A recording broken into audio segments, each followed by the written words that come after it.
Welcome, everybody. I'm Marc David, founder of the Institute for the Psychology of Eating, and welcome back to the Mind Body Eating Coach Certification Training live event series. So, right now, we're on day 4 of this series. And for today's session, I will be chatting with Elise Museles. And we're going to be talking about rewriting your food story. Elise is a graduate of our training. She's been doing some absolutely wonderful, unique, and original work in the world. Elise, I'm so happy that we're doing this. Welcome. Thank you so much for having me. I am definitely a proud graduate, so I'm happy to be here having this conversation with you. Yay. Let me just do a few housekeeping details for people tuning in, and we're going to dive in. So, my friends, as a reminder, yesterday's live event was a panel of 4 of our grads, and they were sharing about the training with Stephanie Mara from our teaching staff. If you missed it, you can catch it on replay either here on Facebook or on the YouTube playlist for the event. If you can't make this entire event today that we're in right now, you'll also find the replay right here on Facebook or YouTube. Also, my friends, please feel free to introduce yourself in the comments section. Let us know where you're tuning in from. If you have questions, I shall do my best to get to them. Elise, I just want to brag about you and share about you for a little moment before you and I dive in. Elise Museles is a certified eating psychology and nutrition expert. She is the author of an awesome book. It's called Food Story: Rewrite the Way You Eat, Think, and Live.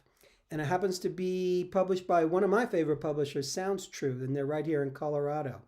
Elise is a sought-after speaker. She's the host of an excellent podcast, very popular, Once Upon a Food Story. She's a 5-time National Institute of Health grant recipient.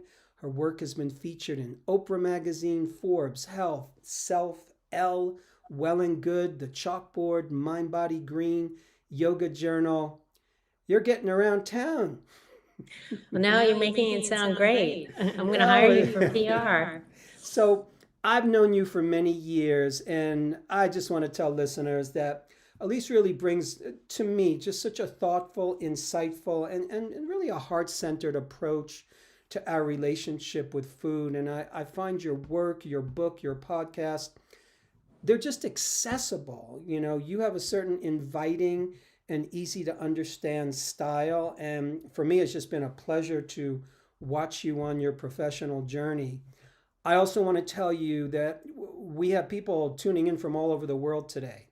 And nutritionists, dietitians, doctors, we have nurses, fitness professionals, health coaches, and people thinking about becoming a health coach.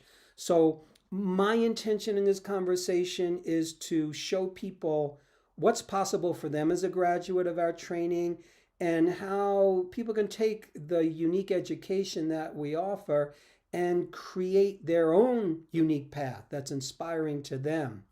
So I'd love to jump into some questions about you. And, I know you started out as an attorney in your life or in your past life. Right. How did that happen? And how did you segue into the world of food and health and nutrition and personal growth? Good question, and I've been answering that a lot lately. But one thing I want to say right at the top of my response is that none of the things that I've done as an eating psychology and mind body nutrition coach would be possible without having the guidance and the training from IPE and you. I mean, it really, that's when everything clicked into place. But I have a lifelong passion for health and wellness. I grew up in LA. Sometimes I say I can stop right there because that probably tells you enough, about where it all came from. But I practiced immigration law, and the whole time when I was practicing, I always knew that like my real passion was elsewhere, but I really enjoyed helping people, keeping families together.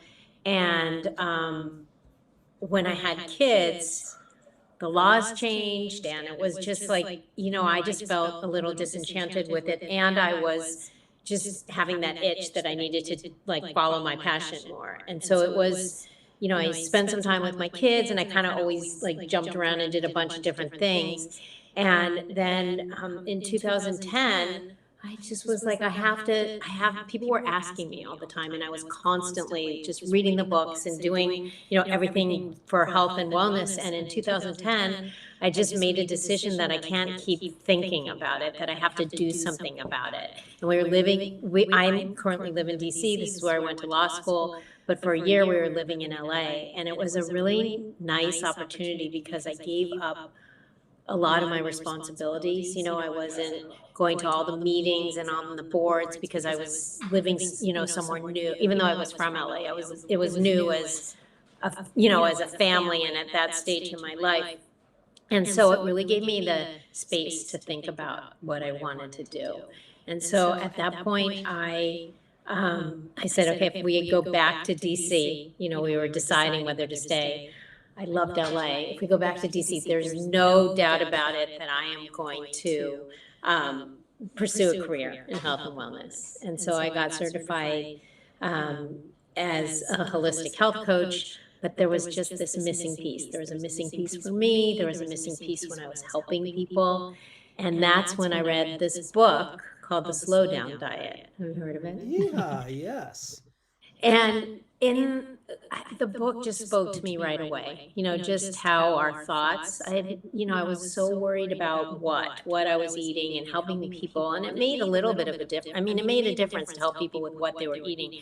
But as you say, like there is this missing piece in the nutrition puzzle. And so in 2012, I read your book, and I started like calling the institute, when you're going to have your virtual training, because at that time you only had in person. And I've shared this with you before, but for everybody watching now, I was actually the very first person to sign up when you decided to have when you made plans and actually had a virtual program. And it was like, I'm someone who questions, should I, shouldn't I? There was none of that. It was a full body yes. It was the best decision I ever made. And, just learning about the mind of the eater really helped me with my own, I call it eating perfectionism, which we might get into. But it really helped me understand that, I could eat all the kale and the quinoa and make all the green smoothies and homemade food for my kids. But if I was having stressful thoughts, then I wasn't healthy, So it made a huge difference for me. Then I got all these tools so I could help other people, and I've never looked back. I mean, we can go into details, about since then, but since that day in 2012, now 2022, I have never ever regretted my decision, and I wake up loving what I do and knowing that I'm helping people in such a profound way, not that it's meaningful work. Thanks, by the way, just for all the sweet things you said, and for just personally for taking me back in time, because like all these memories start to flood in about that time. I used to teach this training, as you said, it was live, it was in Boulder, it was 3 days a month for 12 months, and people had to fly in from wherever they were, get a hotel room, rent a car, and get meals, and that was a lot for people. And I was chomping at the bit to bring the program online because I knew that there were more people who wanted to take it. And it was just a monumental effort. Back in those days, there weren't any easy plug and play online learning platforms, so we had to just build it from scratch. I didn't know what I was doing. My team didn't know what they were doing, but we figured it out. And yes, you were the first person who signed up. So how fortuitous. I love it. You mentioned that you had already had a health coach training. That was with IIN, correct? Yeah, Institute for Integrative Nutrition. They were the first. A lot of people don't know this, but the man who started it, Joshua Rosenthal, he was my student back in the 80s and the 90s. Oh, I knew there was a connection, but I didn't know that. Wow. Yeah, so he was my student. And eventually after he started the school, I started teaching in it. And at some point realized, oh, wow, this is great. This is wonderful. But the program was lacking something that I really wanted to be talking about, which was the eating psychology piece and the more mind-body approach piece. So uh, I'm interested for you, what were some of the breakthroughs or aha moments that you had in our training? Just Oh what my pops gosh. Wait, into how your long do we mind? have? Right. So I think the first one was really just about how impactful our thoughts are on our metabolism, our nutrient assimilation, just digestion, everything, pleasure, because we oftentimes don't think about how what's going on in our head is affecting our meal. I mean, now remember, this was 2012, 2013, so we weren't talking about that. So that was a big pivotal moment. That was a big wake up call because I am an overthinker to begin with. And then I was like borderline obsessive about, doing things the right way. And so I was constantly, I had that soundtrack all the time. I was questioning, I was wondering, I was, even when I started working with a lot of clients and building a community, I put a lot of pressure on myself to be, this shining example. And those are still stressful thoughts, so that was the first breakthrough for sure. And then I mentioned earlier that I'm a perfectionist. And, for a while I was saying I'm a recovering perfectionist. And I don't know if you have perfectionist tendencies, if you ever become a recovering. Like, I know that I don't I don't worry about food and body in the same way, especially after getting the tools. But I still have those tendencies, when I'm sharing content and, in other ways. But it really helped me the training helped me understand that I think you call it like, it's almost like self-attack, I think, and I don't know if you use this analogy anymore, but it really stuck with me. You talked about perfectionism almost like an autoimmune disease. Do you remember? Do you still do that? Absolutely, absolutely. It's a form of self-attack. You Yeah. know, any autoimmune disease is where the body attacks its own tissue. The body thinks that the body itself is its own enemy. Right. And that's such a strange phenomenon that the body would attack itself. But then when you think about it, we as human beings, we attack ourselves with our thoughts.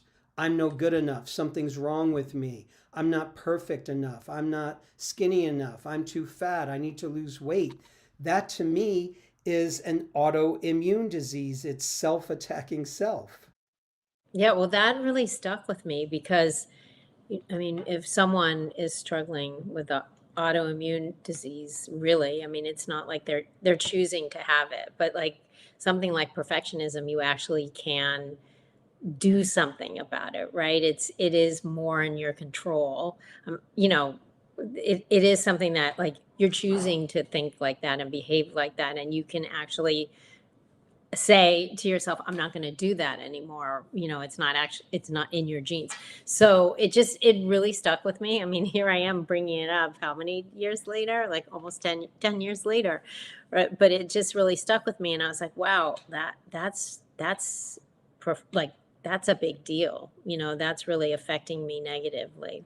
So those were a couple of the things, but I just feel like I got tools that were different, that I could work with people.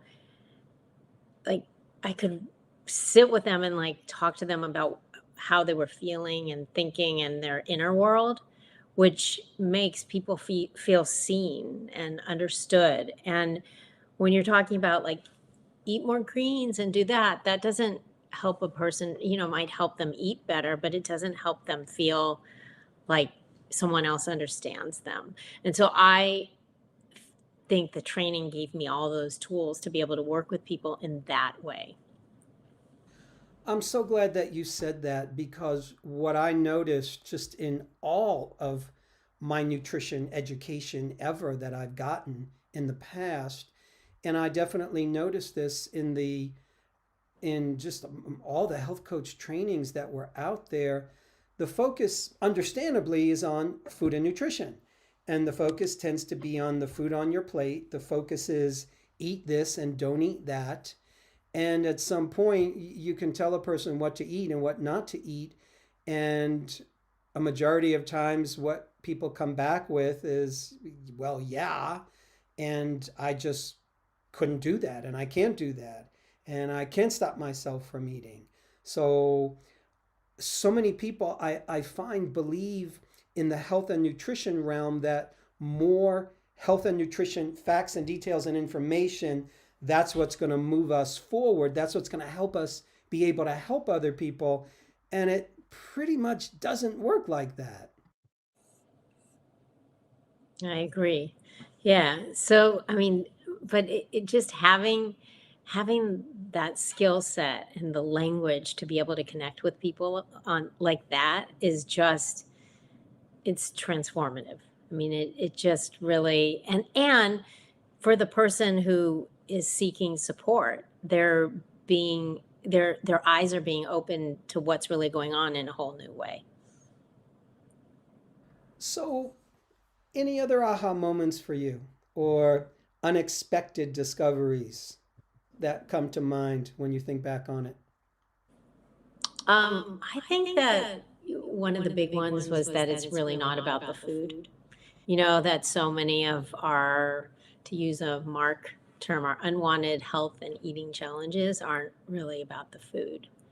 And that was huge. And it helped me like be able to work with people and dig deeper, because I, that I like, I mean, that I think about that. Also, one of the big takeaways I had from the program, and something you talked about when on my podcast, you continuously talk about this, is that our challenges or our struggles are often here like to wake us up or to, they're lessons for us. And that's something that even today, like today as in, in the recent past, I've used that, like instead of getting upset with myself for something or for, during like 2020, which was a tough year for everyone. I was writing my book and, I felt like I didn't feel great and I didn't feel like my habits were like they usually were. And, it's all understandable, but I was able to look through a different lens. And this was a lens that I learned at the Institute, which is like, what is this trying to teach me? And for me, it was that like I was struggling, right? And that I looked at it like, oh, well, I want to be able to understand my reader, and that this is happening right now so that I could not just say I don't feel angst around food or I feel that peace, but it came to me so that when I wrote my book, I could be in that more painful, hurting place as opposed to I'm healed. So that lens is really, really powerful. And it's something that like helps our life like make sense. I use that guideline, principle, concept all the time that my relationship with food, my relationship with my body, my relationship with health, it's always a great teacher for me because at some point we're not going to feel so good. We might get sick, Right. we might get surgery, we might get a disease, and it's easy to feel like a victim. Or why is this happening to me? And it's especially, I find, easy for people to feel that if they have an eating challenge that's unwanted, something's wrong with them that needs to be fixed. And for so many people, I think it's just such a big leap to then go to, well, maybe there's nothing wrong with me, but I'm on a learning journey. And whatever unwanted eating habit or challenge I have, it's just here to be a great teacher for me. Yeah, no, that was really, really helpful to learn that, to learn like to have that, to flip the script and to have that inner narrative. It's just, and I still use it. And also like, cause we talked about this before, but healing is never linear, and so if you can always have that in the back of your mind, then when you're human, and you do things that you may not want to do, then you can think about it in a softer, kinder way. Did the training impact you in any way more personally relative to relationships, relative to how you were with kids, partner, family, friends? Yeah, I mean, it affected everything. So I think, well, I became less rigid, and so yes, it was rigidity around food, but I really believe that if you're like that in one area of your life, that it's shows up in other areas of your life. So they didn't say this to me, but I know I was probably much easier to be around, especially as a mom. Like when my kids were little, I was really worried about them, like, you know, eating candy or whatever. And I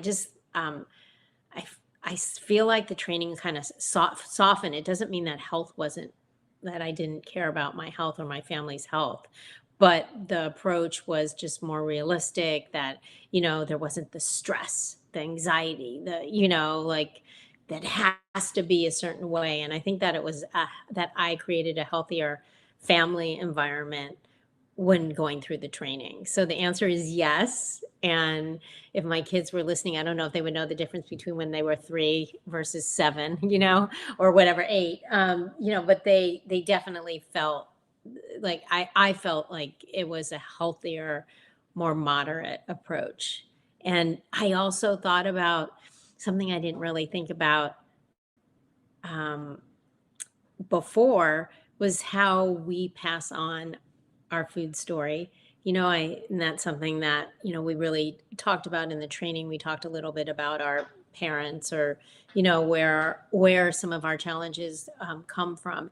And it just woke me up to the fact that, okay, wait, we're born into, food story. We get certain messages. And so we're passing down these messages to our kids. And so I wanted to make sure that I was an example to them, and not nagging, but just that I was leading by example, and that I was helping them with their own relationship with food and their food story in the most powerful, non-judgmental, like easiest way. And a lot of that was show, don't tell. I don't know do we talk about that in the training, the show, don't tell?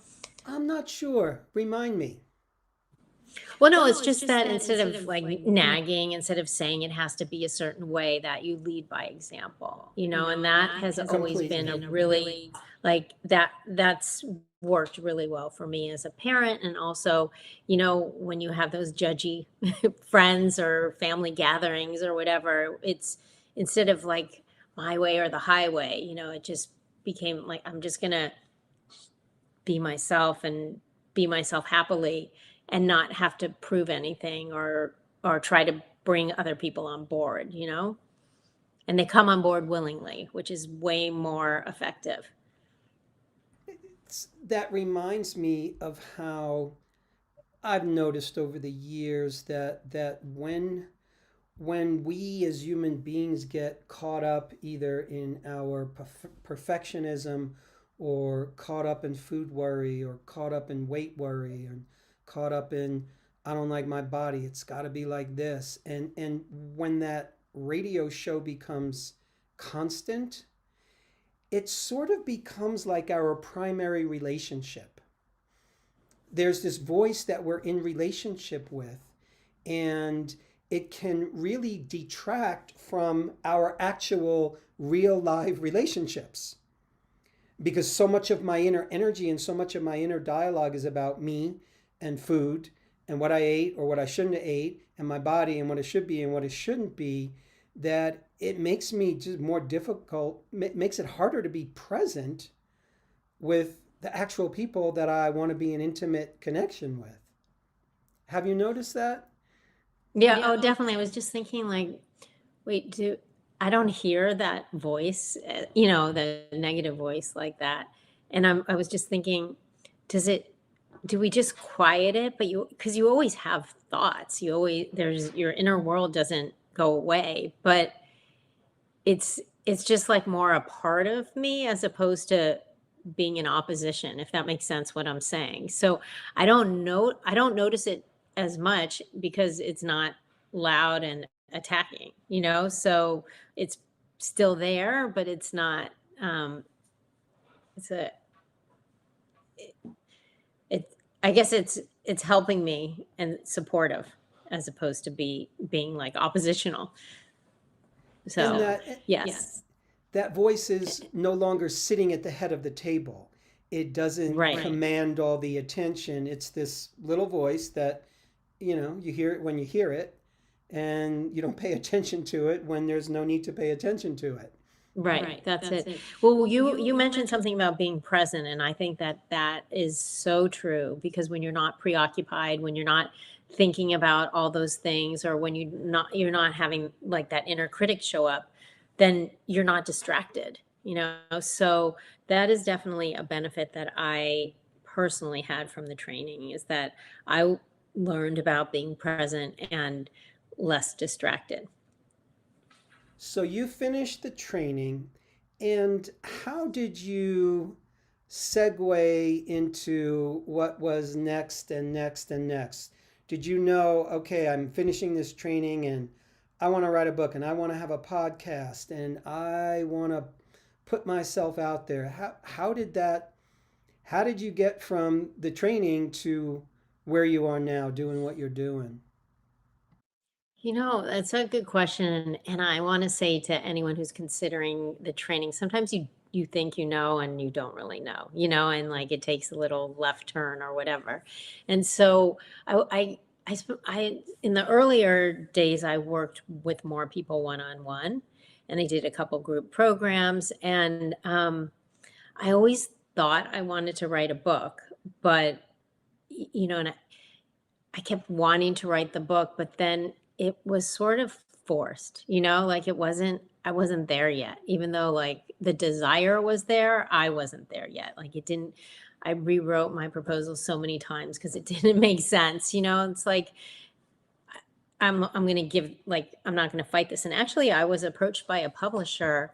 Do you remember that I had a first book? Which it wasn't as much my book baby as this one, but I was approached by a publisher. I think like a year after in 2014. So a year after graduating, I was like building my online community and like out there more. You know, I'd had a couple courses that I ran with a fellow graduate from IPE, and then a publisher approached me to do a book while I was at a retreat trying to like work on Food Story.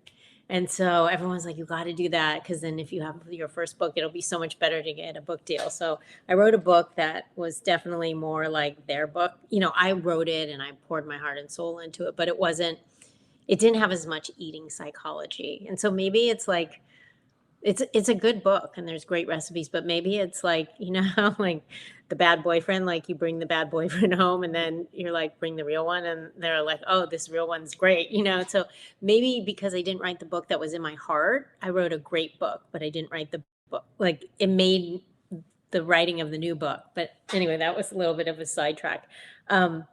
I just knew that I wanted to help people with their inner world. I think that was like the overarching theme, no matter what I was doing, you know? And then it just, things happen organically. You know, I joined the board of Environmental Working Group, you know, and that gave me like a big platform for wellness and put me in touch with some really interesting people. And, you know, even though it's more environmental focused, it's still something I'm really passionate about. You mentioned that I had a grant at the National Institute for Health, and that was to help families understand, like families who their kids were really sick and they were, you know, kind of at like they didn't know what else to do. They'd gone through the medical system and they were at NIH getting treatment, just you know, hoping that they could you know, help their child. And so I did these cooking classes with them, but it was really fun. It brought the community together. So they connected with not just the parents or caregivers and their kids, but they connected with one another and they had this common theme, you know, that they were they had kids that they were, a lot of them with life-threatening illnesses. But it was just like the connection with food, the deeper part of the food. It wasn't really about the recipes, it was really about the experience.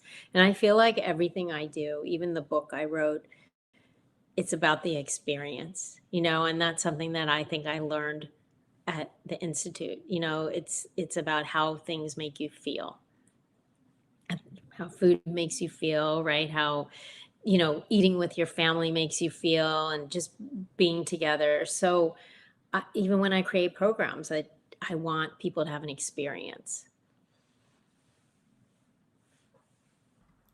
What, how, what, when did the concept of food story take over for you? Because it's such a great way, I think, to talk about food, to talk about our relationship with food, to just put it as a food story. Because I know for me, ever since I was a kid, whenever an adult said, let's tell a story, the moment Yeah. I hear the word story, I am all excited as a kid, because there's something very magical about stories. And we watch TV shows, we watch movies, they're stories that can captivate us. And I think not everybody realizes that they're sort of living out a story with food, a story with their body, a story with their eating experience.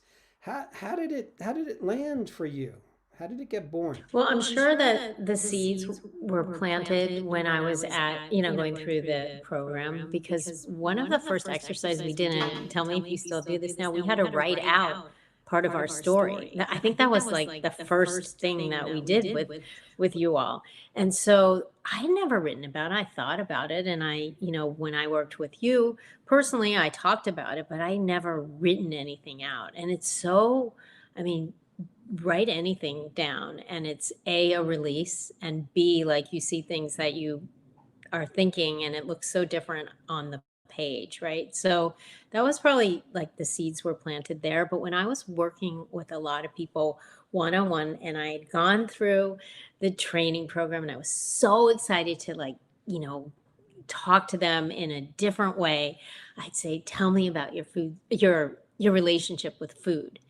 And I would get like the same response, like their shoulders would shrug, or I was like, oh no, don't go there. Or, like, people would just feel really kind of like at it, almost like up against a wall, like me and food. And it wasn't dynamic, it was just like, do we have to talk about that?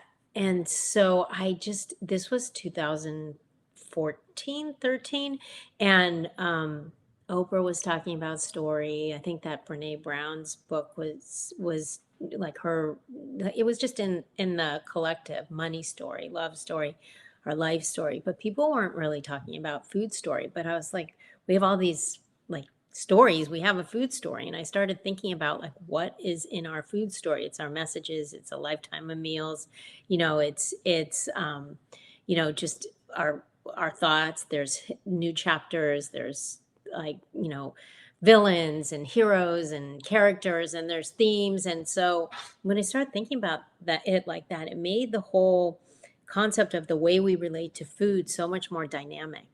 And it also, which I didn't realize this at the time, but once I started talking to people about it, it was a great way to lift a lot of the shame and the blame. Because when they realized it wasn't just them and food, what's wrong with me, which these are things that we talk about in the training, with, like, someone saying, I don't have willpower, what, I can't control my cravings, or whatever those those negative thoughts are. When you start thinking about all the different elements that affect how you relate to food, it makes you feel like it's not your fault. It's not just something you did or didn't do. And so it really stuck with people, and they're like, food story, I never really thought about it like that. And these are people who, they've tried every diet, they've read all the books. And so I had to do something different, because I needed to have them have breakthroughs and feel different when they were working with me, so that they could start to heal and have a different narrative. So that's where it started. And, it's been really fun talking to people on my podcast too about their food stories, because I'll get people saying to me, "Oh my God, I've never shared that before." You know, like they'll just start talking and say, "I've never shared that part of my story or that part of my life or that memory or whatever." And, at the end of the day, you said there's something magical about story, but there's also something that happens when we all share our stories. I mean, there's connection, it changes the conversation. And so I think that the more people who talk about their food stories, their food concerns, their issues, their struggles, the better off we are as a collective.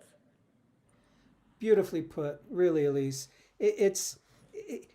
Our normal food story, particularly the story that we're engaged in if we're online and talking about food, it's usually just about the food and usually just about the nutrition and just about the superfoods.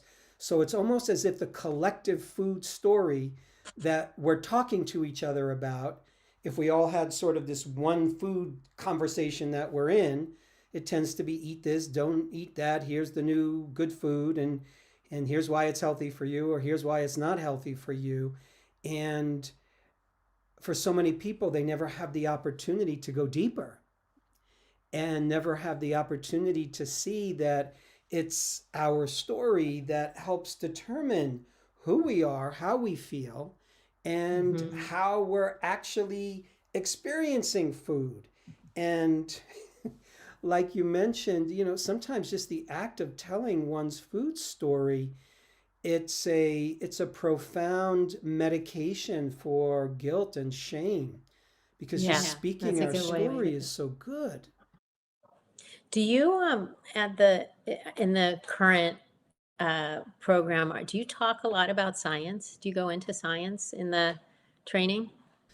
Yes, we go into science from the standpoint of here's the core nutrition concepts that people need to know. Here's the core physiology, the core metabolic concepts that make a difference because there's so much nutrition information, there's so much scientific Right. metabolic information that I find that people are just nutrition refugees. They're overloaded with so much information.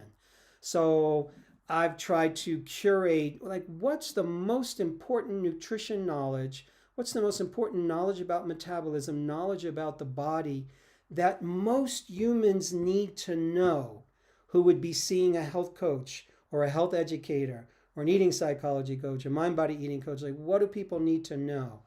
And I find that when we give people simple science that's clear and that's relatable and that's true, it just rings a bell inside. People go, "Oh, right, that makes sense when you just explained how when I'm in a stress response, the body goes into digestive shutdown and appetite gets deregulated and I'm producing more stress hormones which tend to signal the body to store weight and store fat and not build muscle." Oh, that makes sense. And oh, yeah, right. When I go on vacation for 2 weeks, I relax and I'm eating as much food, if not more, and I tend to lose weight when I'm on vacation. So all of a sudden, people are feeling accurate science for themselves. Why'd you ask? Well, because I feel like, I mean, I that science on rest and digest, stuck with me for sure. And what happens with cortisol and all of that, and you talk about that in the training. But I personally like really clung to more of the like not that I didn't cling to the science, but just to the ways to connect with people on in a storytelling and some of the deeper ways.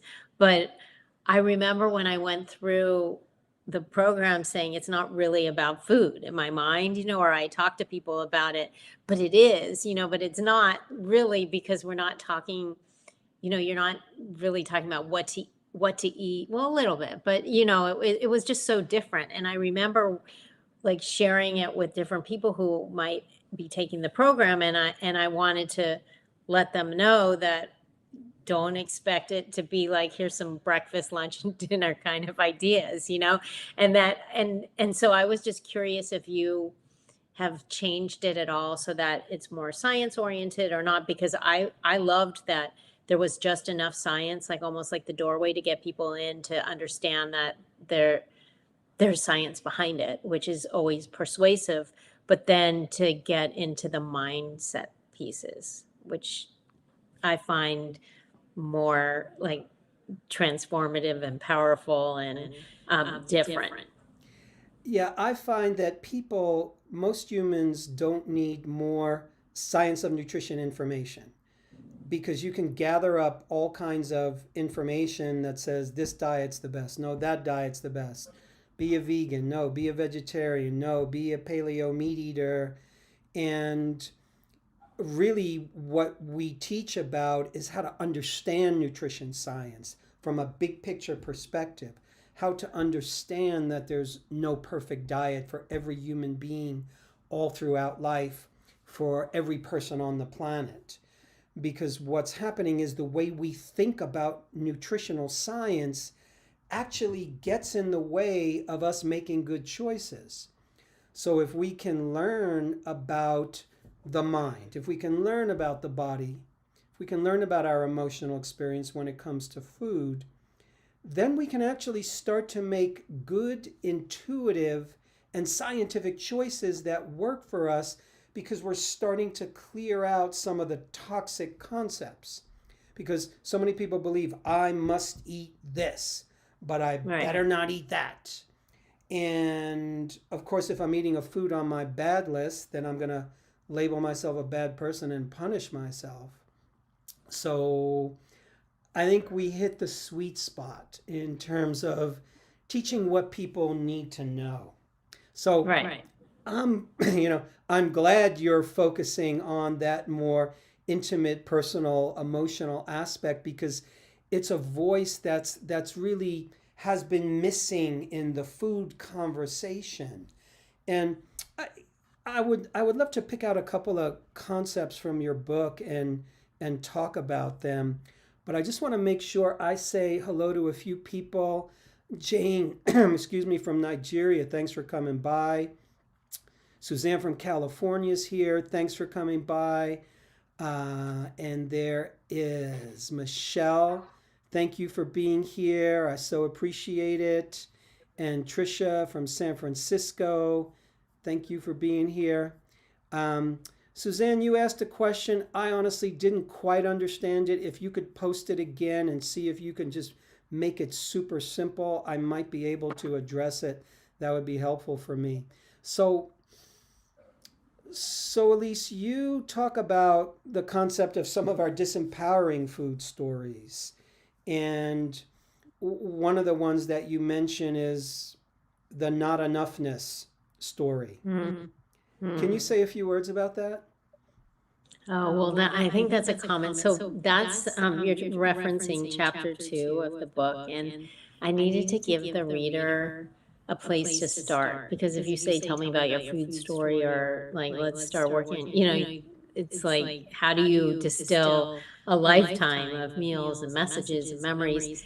And so this is really identify some of the big themes that are disempowering. And so the not enoughness is so, I mean, that is so huge. And I feel like social media probably makes it worse, too, because we're like peeking into people's highlight reel and their lives, and in ways that we weren't able to do, and so I think, it's a big theme for so many people, and we all get caught up in it. And so with the not enoughness, then it makes you feel like you're starting from like a place of lack, right?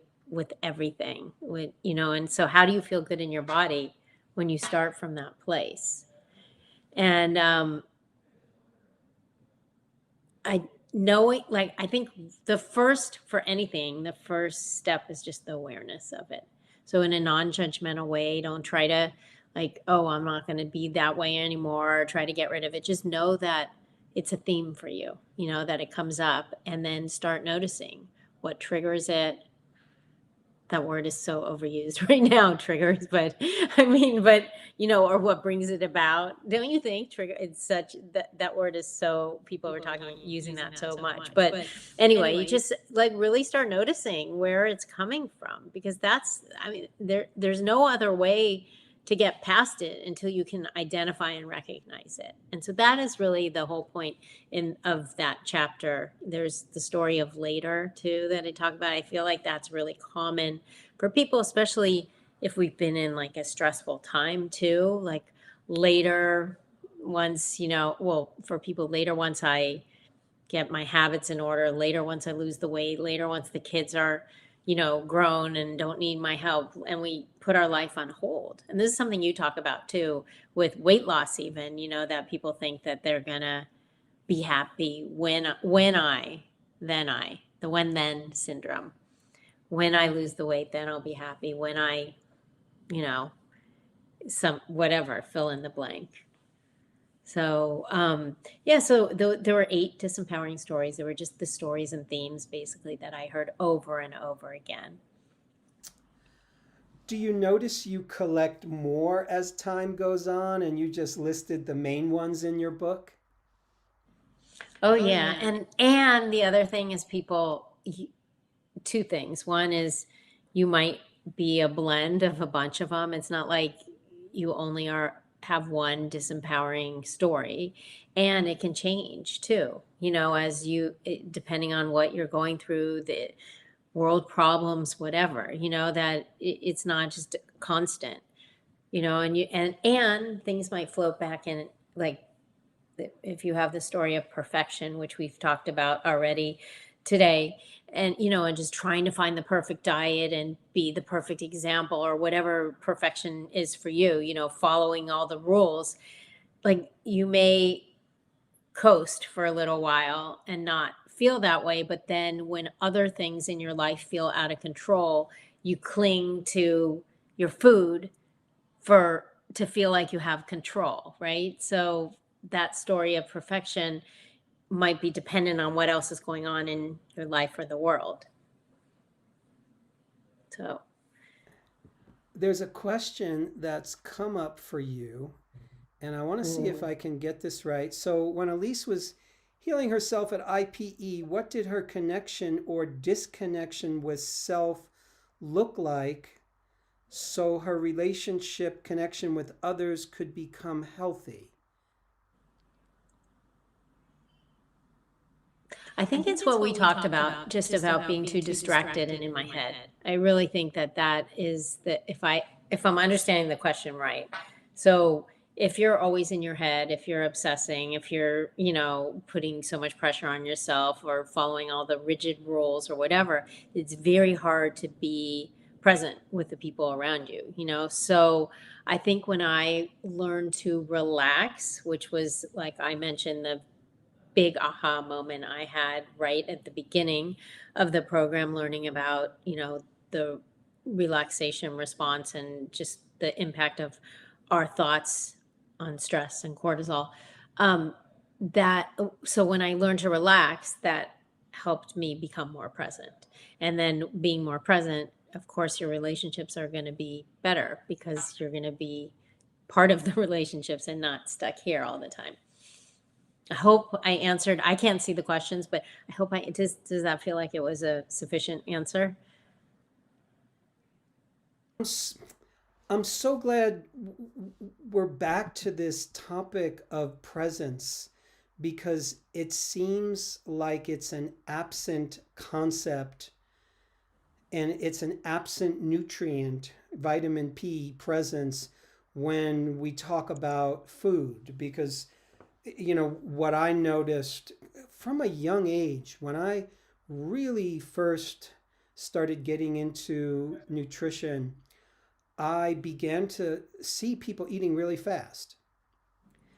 And it just really caught my attention. And then I realized, oh my God, I eat that fast. And I just started experimenting on myself, and I started eating slower. And it literally changed everything. It changed my digestion. It changed my physiology. I had no idea that I was bloated, and I was bloated, and I stopped being bloated. And there was something about checking out when I was eating that was pretty much the norm for me. And basically, if I'm checking out when I'm eating, definitionally, I'm kind of checked out from my body. I don't know what's going on in my body.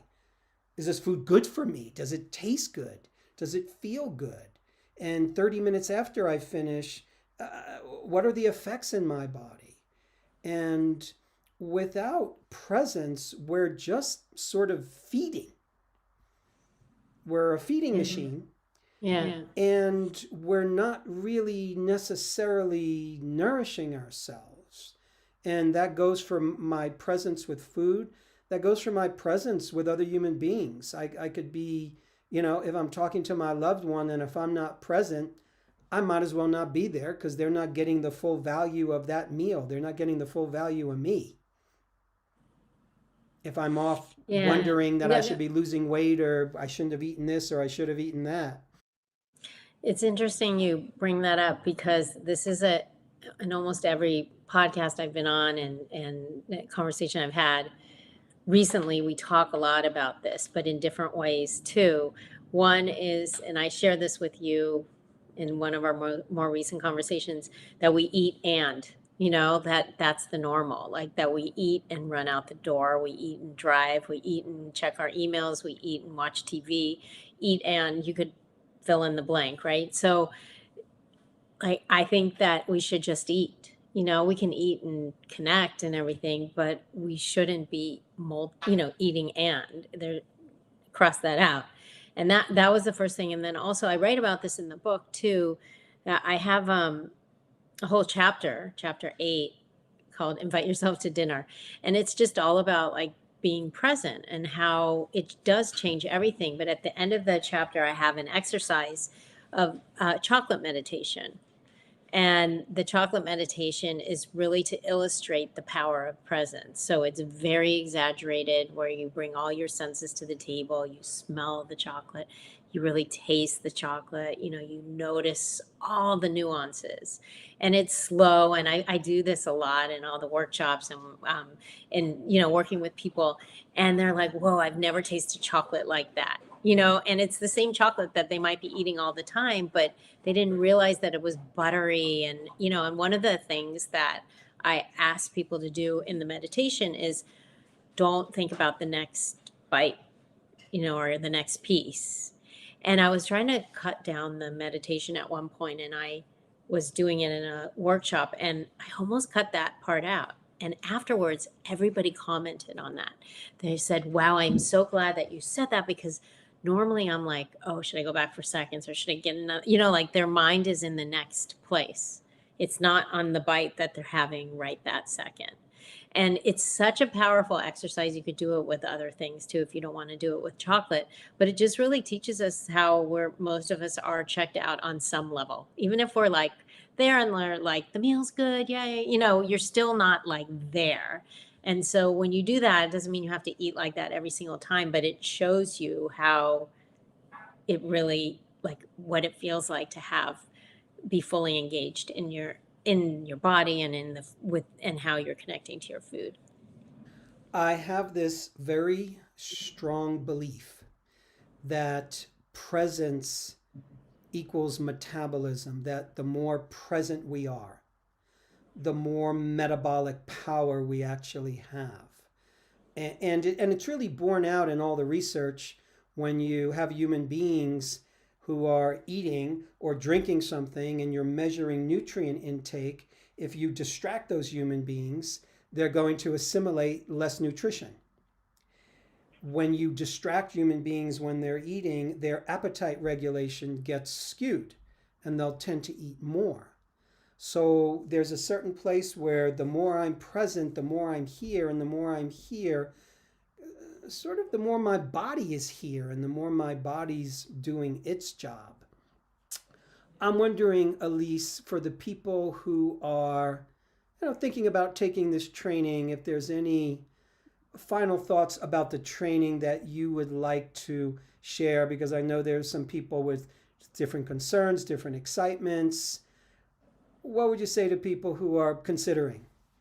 Oh, well, you already know that I'm never look back, and I'm so grateful for everything that I learned from it. I would say that this is unique, that even if you feel like you just want to deepen your own understanding of who you are around food, that it's worth it for that.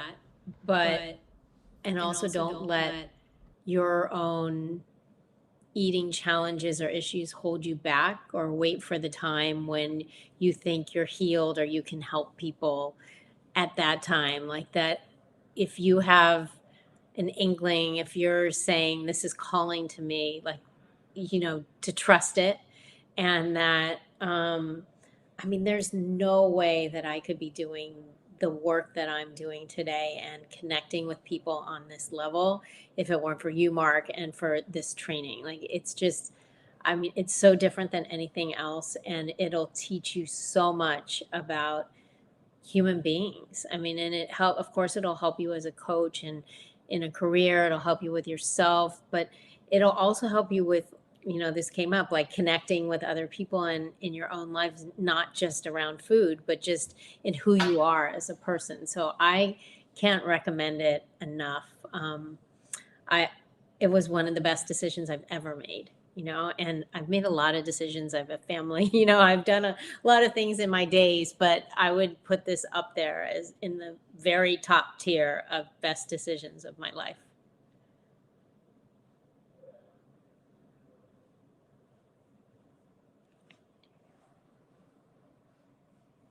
I put myself on mute for a moment. Tell us how we can tune into your world. What should we know? Okay, How do sure. we find you? So you mentioned this, that I have my book, Food Story, and I'm really proud of it. And there's so much that I learned from IPE and the yellow cover, in between the yellow covers. That my website is my name, EliseMuseles.com, and I'm my name now on social media, at Elise Museles. Probably Instagram's my baby. And the podcast is Once Upon a Food Story. My most recent episode is with Mark. I highly recommend that you tune into that. And I'm open. If anyone, if there's questions, you want to send a message through my contact page on my website, I'm happy to answer them. And and I'm out there, right? So hopefully I'll connect with different wannabe coaches, prospective coaches, and who are part of this IPE world.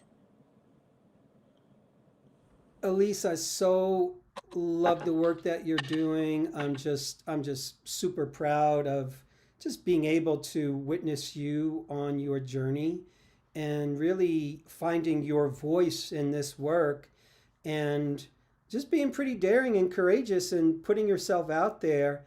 And I know it's not an easy road to write a book, to find a publisher. And it's even 100 times harder to write a good book, which you did, something that really has meaning and can really change people's lives. So bravo for doing that, and bravo for your podcast, which is just, to me, it's worth its weight in gold. And I'm so happy that we've gotten to do this together.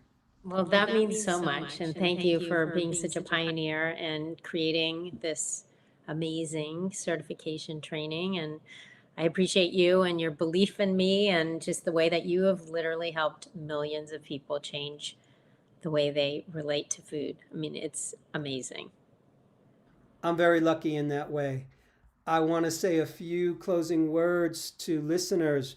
My friends, just a reminder that we'll be back from taking a break over the weekend for one final event on Monday. That's February 28th, 3 p.m. Eastern Time. So Monday's live event is going to be me talking about just the nuts and bolts of the training, how it works, and I'll be able to answer any questions you have.